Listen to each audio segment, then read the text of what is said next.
ಹಾಸನಕ್ಕೆ ಹೋಗಿದ್ಯಲ್ಲ ಮುರಳಿ ಹತ್ರ ಎಲ್ಲ ಮಾತಾಡಿ ಪ್ರಾಬ್ಲಮ್ ಎಲ್ಲ ಸಾಲ್ವ್ ಮಾಡಿದೆ ತಾನೆ? ನೋಡು ಹೇಗ್ ನಾಟಕ ಆಡ್ತಾ ಇದ್ದಾನೆ ಅಂತ ನೋಡು. ನನ್ನ ಹೆಸರೇಳಕ್ಕೂ ಯೋಗ್ಯತೆ ಇಲ್ಲ ಕಣೋ ರಾಸ್ಕಲ್.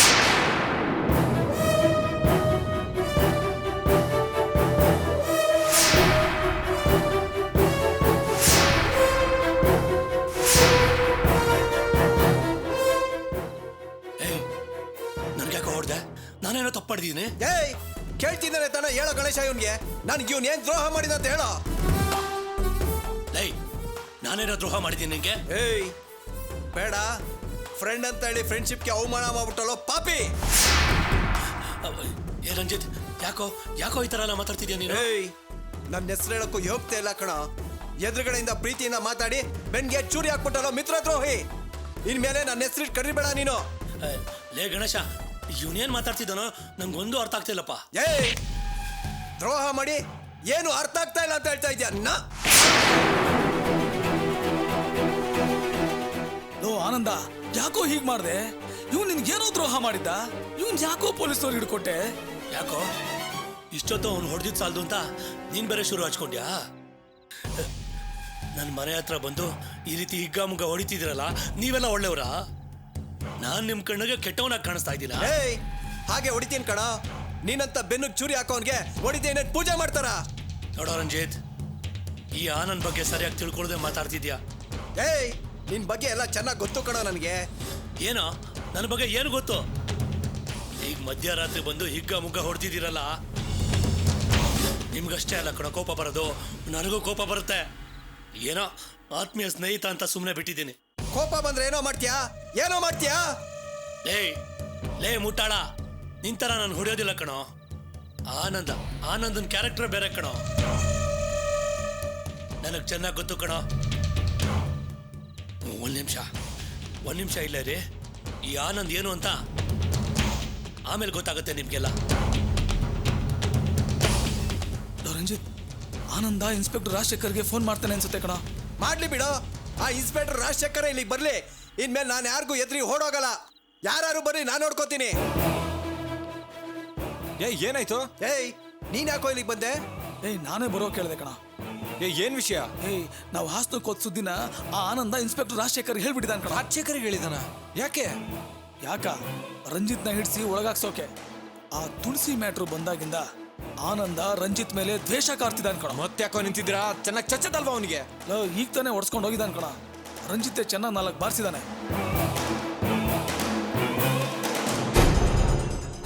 ಬಾರ ಒಳ್ಳೆನೆ ನಿಂತ್ಕೊಳ್ಳೋ. ನೋಡೋ ನಿನ್ನಿಂದ ಏನಾಗಿದೆ ಅಂತ ನೋಡು. ಏನೋ ಪ್ರಪಂಚದಲ್ಲಿ ನೀನೊಬ್ನೇ ಫ್ರೆಂಡ್ಶಿಪ್ ಬೆಲೆ ಕೊಡೋದು ಅನ್ನೋ ಮಾತಾಡಿದ್ಯಲ್ಲ, ನಾವೆಲ್ಲ ಏನು ಹಾಗಾದ್ರೆ ನೋಡು ನಿನ್ನಿಂದ ಹೇಗಾಗಿದೆ ಅಂತ ನೋಡ್ರ. ಏನೋ ಇದು? ನನ್ನ ಸಸ್ಪೆನ್ಷನ್ ಆರ್ಡರ್.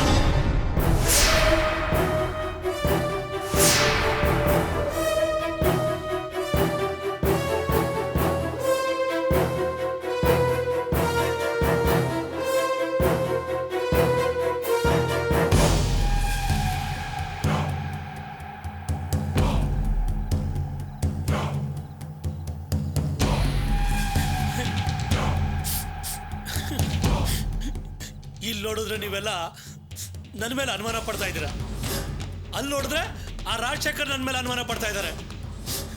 ನೀನ್ ತಪ್ಪಿಸ್ಕೊಂಡು ಹೋಗೋಕೆ ನಾನೇ ಸಹಾಯ ಮಾಡಿದೆ ಅಂತ ಹೇಳ್ತಾ ಇದ್ದಾರೆ. ರಾಜಶೇಖರ್ ಹೇಳೋದು ಒಂದ್ ರೀತಿ ನ್ಯಾಯನ ಕಣೋ. ನೀನ್ ತಪ್ಪಿಸ್ಕೊಂಡು ಹೋಗೋಕೆ ನಾನ್ ತಾನೇ ಸಹಾಯ ಮಾಡಿದ್ದು. ಅದಕ್ಕೆ ನಾನ್ ದ್ರೋಹ ಮಾಡಿದ್ದೀನಿ ಅಂತ ಮನೆ ಹತ್ರ ಹುಡ್ಕೊಂಬಂದು ನನಗೆ ಮಗ ಹೊಡಿತಾ ಇದ್ದೀರಾ? ಇಲ್ಲ ಕಣೋ, ಈ ನೋವು ನನ್ನಿಂದ ತಡ್ಕೊಳಕ್ ಆಗ್ತಾ ಇಲ್ಲ. ಸಾರಿ ಕಣೋ ಆನಂದ. ಹೋಗ್ರಾ, ಸಾರಿ ಅಂತೆ ಸಾರಿ. ಹೆಲ್ಪ್ ಮಾಡ್ತೀನಿ ಅಂತ ನಿಮ್ಗಳ ತರ ತೋರ್ಸ್ಕೊಳಕ್ ಬರೋಲ್ಲ ಕಣೋ ನನಗೆ. ನಿಮ್ ಫ್ರೆಂಡ್ಸು ನಿಮ್ಗೋಸ್ಕರ, ನಿಮ್ ಸಂತೋಷಕ್ಕೋಸ್ಕರ ನನ್ನ ಒಳಗಡೆ ಎಷ್ಟು ನೋವಿದೆ ಗೊತ್ತಾ? ಅದನ್ನೆಲ್ಲ ಮುಚ್ಚಿಟ್ಕೊಂಡಿದ್ದೀನಿ. ಸಾರಿ ಕಣ ಆನಂದ. ಏನೋ ನೀನ್ ಸಾರಿ. ಪೊಲೀಸರು ನಿನ್ನನ್ನು ಹುಡ್ಕೊಂಬಂದ್ರೆ ನೀನು ನನ್ನ ಮೇಲೆ ಅನುಮಾನ ಪಡೋದು? ಇವನು ರಂಜಿತ್ ಹಾಸನಕ್ಕೆ ಹೋಗಿದ್ದು ಬರೀ ನಮಗೆ ಮಾತ್ರ ಗೊತ್ತಿತ್ತು ಕಣೋ. ಆ ರಾಜಶೇಖರ್ ಕಿವಿಗೆ ಬಿದ್ದಿದೆ ಅಂದ್ರೆ ನಿನ್ ಮೇಲೆ ಸಂದೇಹ ಬಂದ್ಬಿಡ್ತು ಕಣೋ. ಪ್ಲೀಸ್ ಕಣೋ, ಅದಕ್ಕೆ ಈಗೆಲ್ಲ ಆಗೋಯ್ತು ಕಣೋ. ರಾಜಶೇಖರ್ ಅವ್ರ ಜೊತೆ ನಾನು ಇದ್ದೀನಿ ಅನ್ನೋ ಕಾರಣಕ್ಕೆ ನಾನೇ ಅವ್ರಿಗೆಲ್ಲ ಇನ್ಫಾರ್ಮೇಶನ್ ಹೇಳಿದ್ದೀನಿ ಅಂತನಾ? ಕರ್ನಾಟಕದ ತುಂಬಾ ಎಷ್ಟು ಜನ ಪೊಲೀಸ್ ಇದ್ದಾರೆ ಅಂತ ಗೊತ್ತಾ ನಿಮ್ಗೆ? ಎಷ್ಟು ಜನ ಇನ್ಫಾರ್ಮರ್ಸ್ ಇರ್ತಾರೆ ಗೊತ್ತಾ ನಿಮ್ಗೆ? ಪೆಟ್ಟಿಗೆ ಅಂಗಡಿನಲ್ಲಿ ಕೆಲಸ ಮಾಡೋರಿಂದ ಹಿಡ್ಕೊಂಡು ಶೋರೂಮ್ ವರ್ಗೂ ಜನರನ್ನ ನೇಮಿಸಿರ್ತಾರೆ. ಅವ್ರನ್ನೆಲ್ಲ ಬಿಟ್ಟು ನನ್ನ ಮೇಲೆ ಅಮಾಯಕನ ಮೇಲೆ ಅನುಮಾನ ಪಟ್ಬಿಟ್ಟಿಯಲ್ಲೋ. ಲೋ ಆನಂದ, ಹೋಗ್ಲಿ ಬಿಡ. ಏನೋ ಗೊತ್ತಿಲ್ಲ ಹೀಗೆಲ್ಲ ಆಗೋಯ್ತು. ಏನೋ ಗೊತ್ತಿಲ್ಲದೆ ಆಗಿದ್ದು, ಏನು ಗೊತ್ತಿಲ್ಲದೆ ಆಗಿದ್ದು. ಅವ್ನು ನನ್ನನ್ನು ಹೊಡೆದಕ್ಕೆ ನಂಗೆ ಬೇಜಾರಾಗ್ತಿಲ್ಲ ಕಣೋ. ಅವ್ನು ನನ್ನನ್ನ ಮಿತ್ರ ದ್ರೋಹಿ ಅನ್ಬಿಟ್ಟಲ್ಲ, ಅದನ್ನ ತಡ್ಕೊಳಕ್ ಆಗ್ತಿಲ್ಲ ನನಗೆ. ನಾನು ಇವನ ಆತ್ಮೀಯ ಗೆಳೆಯ ಅಂತ ಅನ್ಕೊಳ್ಳಿಲ್ವಲ್ಲೋ. ಆದ್ರೂ ನಾನು ಇವನು ನಾ ಸ್ನೇಹಿತ ಅಂತ ಯಾವತ್ತೂ ಅನ್ಕೊಳ್ಳಿಲ್ಲ. ನನ್ನ ಒಡ ಹುಟ್ಟಿದವನು ನನ್ನ ತಮ್ಮ ಅಂತ ಅನ್ಕೊಂಡಿದ್ದೀನಿ.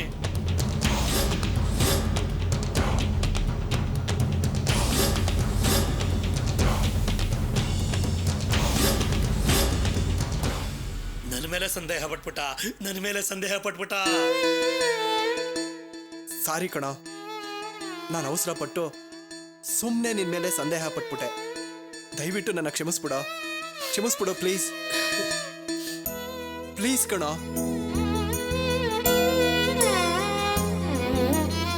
ರಂಜಿತಾ,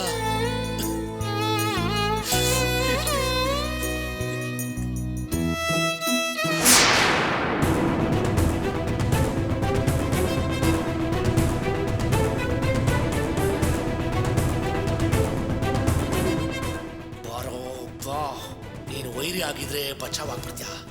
ನನ್ನ ಸ್ನೇಹಿತನಾಗೆ ಇರು. ಆಗ ನಿನ್ನನ್ನು ಯಾವ ರೀತಿ ಬೇಕಾದ್ರೆ ಚಿತ್ರ ಹಿಂಸೆ ಕೊಡ್ಬೋದು. ನೀನ್ ತಪ್ಪು ಹಿಡಿದಿರೋದು ಆನಂದ್ ಅಲ್ಲ, ಅಣುಬಾಮ್ನ. ಹೋಗ್ಲಿ ಬಿಡೋ ರಂಜಿತಾ, ಇದಕ್ ಮುಂಚೆ ನಾವು ಕಿತ್ತಾಡ ಇಲ್ವಾ? ಆಗೆಲ್ಲ ಹುಡುಗಾಟಕ್ಕೆ ಆಡಿದ್ವಿ, ಈಗ ಸ್ವಲ್ಪ ಸೀರಿಯಸ್ ಮ್ಯಾಟ್ರಿಗೆ ಆಡಿದ್ದೀವಿ. ಇದನ್ನು ಹುಡುಗಾಟ ಅನ್ಕೊಂಡ್ಬಿಟ್ರೆ ಯಾರ ಮನ್ಸಲ್ಲಿ ಯಾವ ಸಂದೇಹನೂ ಇರೋಲ್ಲ. ಲೋ ಆನಂದ, ನಾವು ವಾಸ್ತವಕ್ಕೆ ಹೋಗಿದ್ದಾಗ ಇನ್ನೊಂದು ಪೊಲೀಸ್ ಕೇಸ್ ಆಗೋಯ್ತು ಕಣೋ. ಅದೇ ಟೆನ್ಷನ್ ಆಗ್ಬಿಟ್ಟಿದೆ ಕಣೋ. ಏನ್ ಮಾಡ್ಬೇಕು ಅನ್ನೋದೇ ಗೊತ್ತಾಗ್ತಿಲ್ಲ. ಒಂದ್ ರಾತ್ರಿಯಲ್ಲಿ ಏನೂ ಆಗೋದಿಲ್ವೋ? ಇವತ್ತು ರಾತ್ರಿ ಅವ್ನ ಮನೆಗೆ ಹೋಗ್ಬಿಡ್ಲಿ. ನೀನು ಮನೆಗೆ ಹೋಗೋದಾ? ಇವನ್ ಮನೆಗೆ ಹೋದ್ರೆ ಕತೆನೇ ಮುಗೀತು. ಕಮಿಷನರ್ ಸಾಹೇಬ್ರೆ ಇವನಿಗೆ ಸಹಾಯ ಮಾಡ್ತೀನಿ ಅಂತ ಹೇಳಿದ್ದಾರೆ. ಇವನು ಇವಾಗ ಏನಾದ್ರು ತಪ್ಪಿಸ್ಕೊಂಡ್ರೆ ಕೇಸೇ ಮುಚ್ಚೋಗುತ್ತೆ. ಲೋ ಪ್ರಕಾಶ, ಲೂಸ್ ತರ ಮಾತಾಡ್ತಿದ್ಯಲ್ಲ. ರಾಜಶೇಖರ್ ಇವನನ್ನ ಊರ್ ತುಂಬಾ ಹುಡುಕ್ತಾ ಇದ್ದಾರೆ.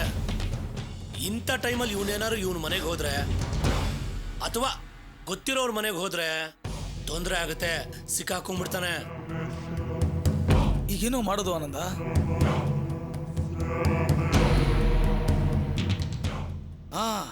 ಲೋ ಪ್ರಕಾಶ, ಕೆಂಗೇರಲ್ಲಿ ನಿಮ್ ಚಿಕ್ಕಮ್ಮನ ಮನೆ ಇದೆ ಅಂತ ಹೇಳಿದ್ಯಲ್ಲ, ಅದೇ ಸರಿಯಾದ ಜಾಗ. ಅಲ್ಲಿಗೆ ಹೋಗ್ಬಿಡ್ಲಿ ಕಣ ಇವನು. ಈಗ ಏನ್ ಹೇಳ್ತಾ ಇದೀಯೋ? ನಮ್ ಚಿಕ್ಕಮ್ಮನ ಮನೆಗೆ ಹೇಗೆ ಅವ್ರು ಒಪ್ಕೋಬೇಕಲ್ವೇನೋ? ಯಾಕೋ ಟೆನ್ಷನ್ ಮಾಡ್ಕೋತ್ಯಾ? ಇವನ್ಗೆ ನಿರೀಕ್ಷಣಾ ಜಾಮೀನು ಸಿಗೋವರ್ಗಷ್ಟೇ. ಲಾಯರ್ಸು ಸ್ಟ್ರೈಕ್ ಮಾಡ್ತಿದ್ದಾರೆ. ಅದು ಮುಗ್ದಿದ ತಕ್ಷಣ ಇವನ್ ಜಾಮೀನ್ಗೆ ಏರ್ಪಾಟ್ ಮಾಡೋಣ. ನೋಡ್ರೋ, ಅದಕ್ಕೆ ಮುಂಚೆ ರಾಜಶೇಖರ್ ಅವ್ರ ಕೈಲಿ ಏನಾದ್ರು ಇವ್ನು ಸಿಕ್ಕಾಕೊಂಡ್ರೆ ಅಷ್ಟೇ. ಇವನಿಗೆ ಸೇಫ್ ಜಾಗ ಅಂದ್ರೆ ನಿಮ್ ಚಿಕ್ಕಮ್ಮನ ಮನೆ. ಸ್ವಲ್ಪ ದಿವಸ ಇವನು ಅಲ್ಲಿ ಇರ್ಲಿ. ರಂಜಿತ್, ನೀನೇನು ಎದುರ್ಕೋಬೇಡ ಕಣ. ನಿನಗೆ ಜಾಮೀನು ಸಿಕ್ಕಿದ ತಕ್ಷಣ ಪ್ರಾಬ್ಲಮ್ ಎಲ್ಲ ಸಾಲ್ವ್ ಆಗ್ಬಿಡುತ್ತೆ. ಸಾರಿ ಕಣೋ ಆನಂದ. ಎಷ್ಟು ಸಲ ಸಾರಿ ಕೇಳ್ತೆ ಕಣೋ. ನೋಡೋ, ಈಗ ಅದಕ್ಕೆಲ್ಲ ಟೈಮ್ ಇಲ್ಲ. ಮೊದ್ಲಿಲ್ಲಿಂದ ಹೊರಡು. ಥ್ಯಾಂಕ್ಸ್ ಕಣೋ. ಸರಿ ಕಣೋ, ಬಾಯ್. ಬಾಯ್ ಕಣೋ. ಸಾರಿ ಕಣೋ. ಪರವಾಗಿಲ್ಲ ಕಣೋ.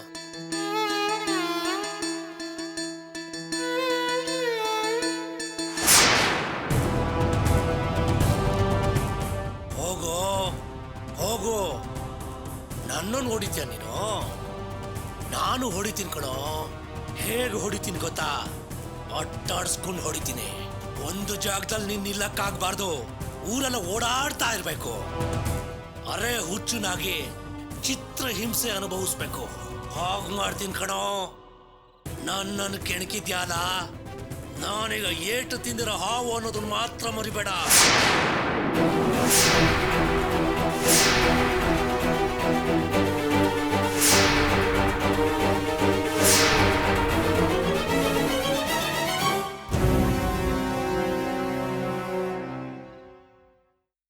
ಅಲ್ಲ ಕಣೆ, ನೀನ್ ನೋಡಿದ್ರೆ ನಿಮ್ಮ ಅಣ್ಣ ಅವಳು ಕಾಲೇಜಿಗೆ ಸೇರೋದಕ್ಕೆ ಸಹಾಯ ಮಾಡ್ದ ಅಂತ ಹೇಳ್ತೀಯ.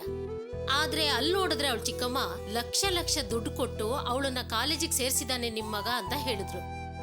ಹೇಳೆ, ನೀನ್ ಹೀಗೆ ಉತ್ತರ ಕೊಡದೆ ನಿಂತ್ರೆ ಹೇಗೆ?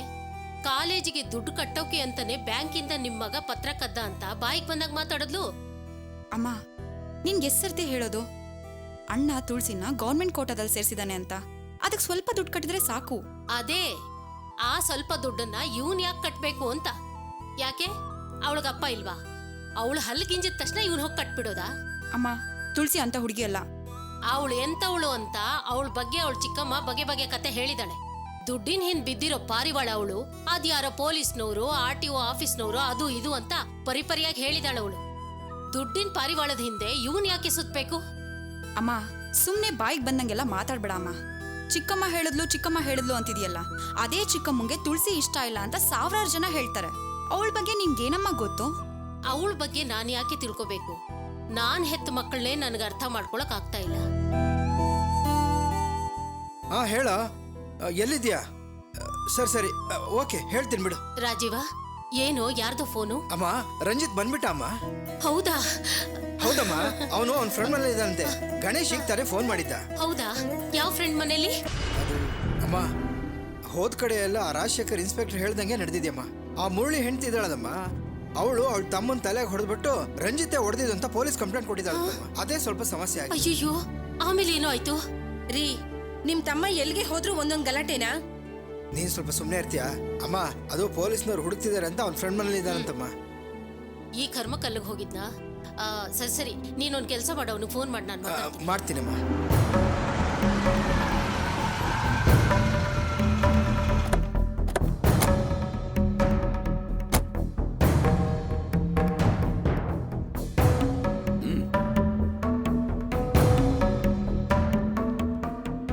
ಓ ಬೀಗ್ರು, ನಮಸ್ಕಾರ. ಬನ್ನಿ ಬೀಗ್ರೆ, ಬನ್ನಿ ಕೂತ್ಕೊಳ್ಳಿ, ಬನ್ನಿ. ನಾನು ಹೋಗಿ ಕುಡಿಯೋಕೆ ಏನಾದ್ರು ತರ್ತೀನಿ. ಲಾವಣ್ಯ? ಹಾಮ, ಒಂದ್ ನಿಮಿಷ ಸರ್. ನೋಡ್ದೇನು ಎಷ್ಟು ಚೆನ್ನಾಗಿ ಉಪಚಾರ ಮಾಡ್ತಾ ಇದ್ದಾರೆ. ನೀನು ಮರ್ಯಾದೆ ಕೊಡದೆ ಮಾತಾಡ್ಬಿಟ್ಟಿಲ್ಲ. ತಗೊಳ್ಳಿ.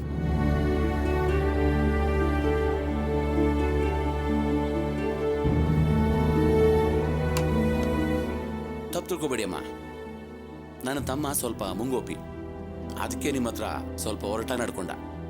ಅವ್ರು ಹಾಗೆ ಮಾತಾಡಿದ್ದಕ್ಕೆ ನನ್ನ ಮನ್ಸಿಗೆ ಸ್ವಲ್ಪ ಬೇಜಾರಾಯ್ತು. ಆದ್ರೆ ಅವ್ರು ಮಾತಾಡಿದ್ರಲ್ಲಿ ಸ್ವಲ್ಪನೂ ತಪ್ಪಿಲ್ಲ. ಯಾಕಂದ್ರೆ ನಾನು ಹೆಣ್ಣೆತ್ತವಳು. ನನ್ನ ಮಗಳ ವಿಷಯದಲ್ಲಿ ಯಾರಾದ್ರೂ ಹಾಗೆ ಮಾಡಿದ್ರೆ ನಾನು ಗಲಾಟೆ ಮಾಡ್ತಿದ್ದೆ. ಅಳಿಯಂದ್ರು ಎಲ್ಲಿದ್ದಾರೆ, ಏನ್ ಮಾಡ್ತಿದಾರೆ ಅಂತ ಏನಾದ್ರೂ ವಿಷಯ ಗೊತ್ತಾಯ್ತಾ? ರಂಜಿತ್ ಬರ್ತಾ ಇದ್ದಾನೆ. ಮುರಳಿನ ನೋಡೋದಕ್ಕೆ ಹಾಸನಕ್ಕೆ ಹೋಗಿದ್ನಂತೆ. ವಾಪಸ್ ಬರ್ತಿದ್ದಾನೆ ಅಂತ ಅವ್ನ ಫ್ರೆಂಡ್ ಫೋನ್ ಮಾಡಿ ಹೇಳ್ದ. ಏನು ರಾಜೀವ, ನೀನ್ ತಾನೇ ಅವ್ನು ಫೋನ್ ಮಾಡ್ದ ಅಂತ ಹೇಳಿದ್ದು? ಹೌದೌದು, ರಂಜಿತ್ ಬರ್ತಿದ್ದಾನೆ. ಈಗ ಅವನ ಫ್ರೆಂಡ್ ಮನೇಲಿ ಇದ್ದಾನೆ. ಅಲ್ಲೇನು ಸಮಸ್ಯೆ ಇಲ್ಲ. ಆದ್ರೆ ಹಾಸನದಲ್ಲಿ ಒಂದ್ ನಿಮಿಷ, ಹಾಸನದಲ್ಲಿ ಏನಾಯ್ತು? ಹಾಸನದಲ್ಲಿ ಒಂದು ಸಣ್ಣ ಗಲಾಟೆ. ಮುರಳಿ ಹೆಂಡತಿ ಹತ್ರ ರಂಜಿತ್ ಮಾತಾಡುವಾಗ ತಕರಾರಾಗಿ ಮುರಳಿ ಹೆಂಡತಿನೇ ತನ್ನ ತಮ್ಮನ್ನು ಹೊಡೆದು. ಸ್ವಲ್ಪ ಇರಿ. ಮುರಳಿ ಅಂತಿರಲ್ಲ, ಆ ಮುರಳಿ ಯಾರು? ಅದೇ ರಂಜಿತ್ಗೆ ಮೋಸ ಮಾಡಿ ಹೋದ್ನಲ್ಲ ಅವನೇ. ಅವನ ಹೆಂಡತಿ ತನ್ನ ತಮ್ಮನ ತಲೆಗೆ ಹೊಡೆದು ರಂಜಿತ್ತೇ ಹೊಡೆದಿದ್ದು ಅಂತ ಪೊಲೀಸ್ ಕಂಪ್ಲೇಂಟ್ ಕೊಟ್ಟಿದ್ದಾಳೆ. ರಾಜೀವ, ಏನೋ ಹೇಳ್ತಿದ್ಯಾ ನೀನು? ಗಲಾಟೆ ಏನೂ ಇಲ್ಲ, ಅವ್ನು ವಾಪಸ್ ಬರ್ತಿದ್ದಾನೆ ಅಂತ ಹೇಳ್ತೀಯಲ್ವ ನೀನು. ಈಗ ನೋಡಿದ್ರೆ ಪೊಲೀಸು ಅಂತೆಲ್ಲ ಹೇಳ್ತಿದ್ಯಲ್ಲ ನೀನು. ಅಯ್ಯೋ ದೇವ್ರೆ, ಅವನು ಎಲ್ಲಿ ಹೋದ್ರೂ ಸಮಸ್ಯೆ ಆಗ್ತಿದ್ಯಲ್ಲಪ್ಪ. ನಿನ್ನ ಕರುಣೆನೇ ಇಲ್ವಾ ದೇವ್ರೆ? ಈಗ ಮದ್ವೆ ಆಗೋ ಟೈಮಲ್ಲಿ ಸುತ್ತಿ ಅವನಿಗೆ ಸಮಸ್ಯೆಗಳು ಸುತ್ತಾಕೋತಾ ಇದೆ. ಪಾಪ ಚಿಕ್ಕ ಹುಡುಗ, ಅವನ್ ತಾನೇ ಏನ್ ಮಾಡ್ತಾನೆ? ಹಾಸನಕ್ಕೆ ಹೋದವನು ಜೋಪಾನವಾಗಿ ವಾಪಸ್ ಬರ್ತಾನೆ ಅಂತ ಅನ್ಕೊಂಡಿದ್ದೆ. ಈಗ ಅಲ್ಲಿ ಹೋಗಿ ಪೊಲೀಸ್ ಕೇಸ್ ಆಗ್ಬಿಟ್ಟಿದೆ.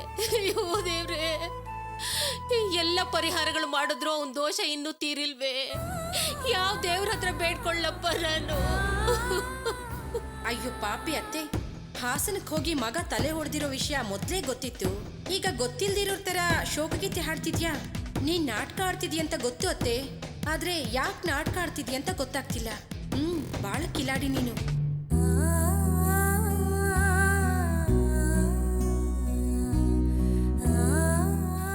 ಬೀಗ್ರೆ, ಸ್ವಲ್ಪ ಧೈರ್ಯವಾಗಿರಿ.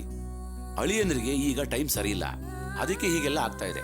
ನೀವು ಹೆದರಿದ್ರೆ ಏನರ್ಥ ಹೇಳಿ? ನನ್ನ ಮಗನಿಗೆ ಯಾಕೆ ಹೀಗೆಲ್ಲ ಆಗ್ತಿದೆ ಬೇಗ್ರೆ? ಅದೇ ಜ್ಯೋತಿಷಿಗಳು ಹೇಳಿದನ್ನ ಮರ್ತು ಬಿಟ್ರಾ?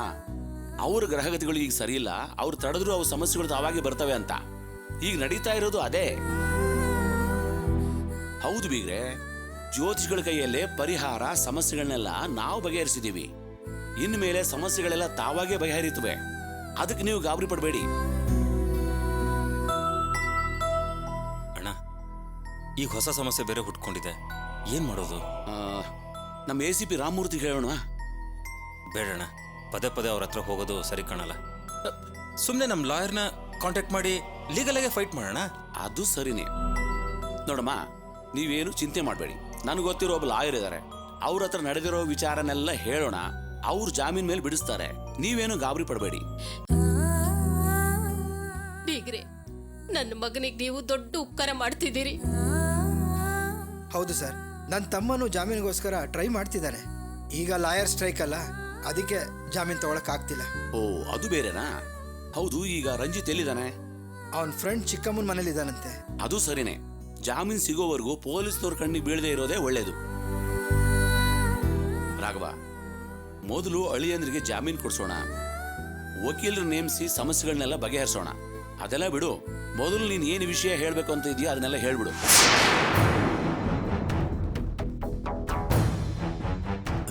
ಏನಿಲ್ಲ ಬೀಗ್ರೆ, ಅಣ್ಣ ಏನು ಹೇಳ್ತಿದ್ದಾನೆ ಅಂದರೆ, ಮದುವೆನ ತುಂಬ ದಿನ ಮುಂದೆ ಹಾಕೋದು ಬೇಡ, ಇನ್ನು 10 ದಿನದಲ್ಲಿ ಮದುವೆ ಇಟ್ಕೊಳ್ಳೋಣ ಅಂತ ಹೇಳ್ತಿದ್ದಾನೆ.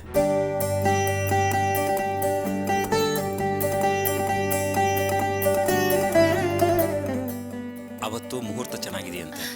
ನಿಮ್ಮಿಷ್ಟದಾಗೆ ನೀವ್ ಯಾವಾಗ ಹೇಳ್ತೀರೋ ಅವಾಗೆ ಇಟ್ಕೊಳ್ಳೋಣ ಮದ್ವೆನ.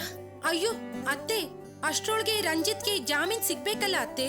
ಅದಕ್ಕೆ ನಮ್ಮ ಲಾಯರ್ ಇದಾರೆ ಬಿಡಿ, ದುಡ್ಡು ಕೊಟ್ಟರೆ 2 ದಿವಸದಲ್ಲಿ ಕೊಡಿಸ್ತಾರೆ. ನಮ್ಮ ಅಳಿಯಂದ್ರೆ ಏನಂತಾರೋ ಅಂತ. ಅಯ್ಯೋ, ಅವನೇನ್ ಹೇಳೋದು, ಅವನ ಬಗ್ಗೆ ನನಗ್ ಗೊತ್ತಿಲ್ವಾ? ಚಾರು ಚಾರು ಅಂತ ಯಾವಾಗ್ಲೂ ಚಡ್ಪಡಿಸ್ತಾ ಇರ್ತಾನೆ. ನೀವು ಮದ್ವೆ ಎಲ್ಲ ಏರ್ಪಾಡ್ ಮಾಡಿ ಬೀಗ್ರೆ, ಅವನು ಸಂತೋಷವಾಗಿ ತಾಳಿ ಕಟ್ತಾನೆ. ಅಳಿಯಂದ್ರು ಚಡಪಡಿಸ್ತಾರೆ ಅಂತ ಹೇಳ್ತಿದ್ದೀರಾ? ಇಲ್ವಾ ಮತ್ತೆ, ಆಲ್ಬಮ್ ಅಲ್ಲಿರೋ ಚಾರು ಫೋಟೋನ ತಗೊಂಡು ಅವನ್ ಪರ್ಸಲ್ಲಿ ಇಟ್ಕೊಂಡಿದ್ದಾನೆ. ಯಾವಾಗ್ಲೂ ಅದನ್ನೇ ನೋಡ್ತಾ ಇರ್ತಾನೆ. ನಾನು ಎದುರುಗಡೆ ಬಂದ್ರು ಅವನು ಗುರ್ತೇ ಸಿಗಲ್ಲ.